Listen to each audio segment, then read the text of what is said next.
Olá, meus queridos alunos, tudo bom com vocês? Espero muito que sim.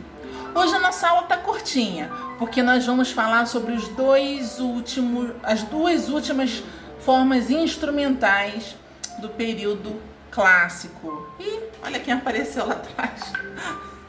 Minha gata Nikita. Então nós vamos ter a participação especial dela, tá? Então nós vamos falar sobre as duas últimas formas instrumentais do período clássico, que é o concerto, tá? E música de câmara, tá bom? Primeiro, a gente vai entender o que é um concerto, né? Existem dois tipos de concerto: concerto com S e concerto com C. Nós vamos falar do concerto com C, que é o concerto musical, tá bom? O concerto é uma composição para um instrumento solista contra a massa orquestral. O que significa isso?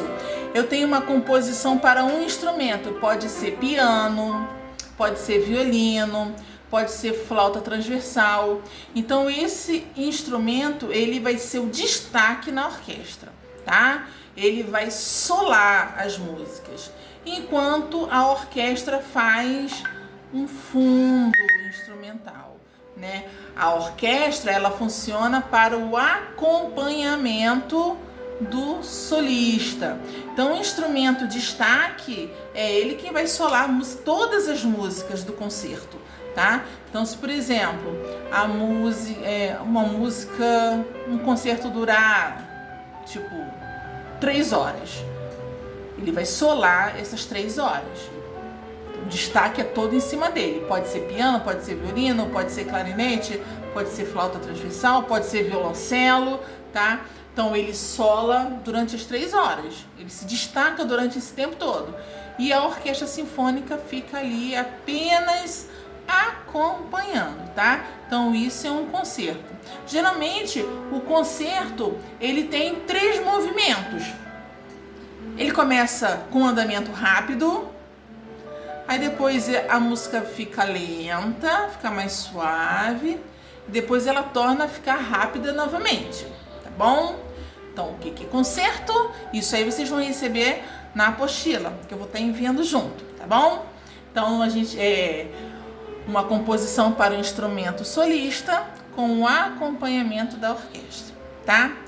E por último, a última forma instrumental do período clássico é o conjunto de câmara.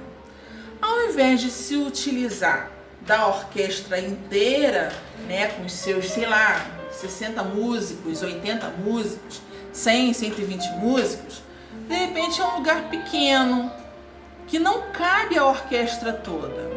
Então, o compositor chamado Joseph Haydn, ele teve a brilhante ideia de criar o quarteto de cordas.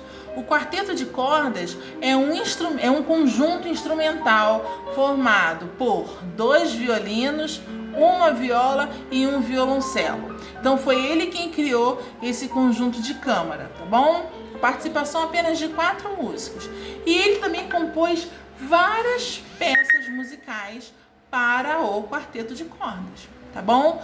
Porque aí acaba facilitando desses grupos se apresentarem em pequenos lugares. O quarteto de cordas foi uma invenção tão brilhante que é utilizado até nos dias de hoje.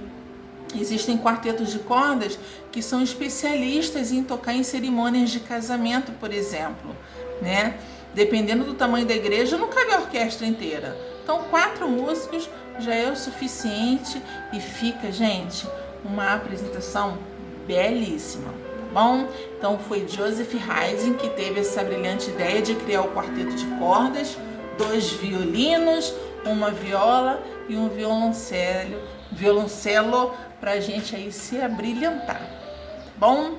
Na próxima semana eu vou começar a falar de forma individual dos principais compositores clássicos, tá bom? Então eu vou falar de um compositor, na outra aula eu vou falar de outro compositor, um pouquinho só da história dele, tá bom? Então hoje eu vou ficando por aqui, fiquem com Deus, continuem se cuidando, tá bom, gente? Um grande beijo. Tchau, tchau.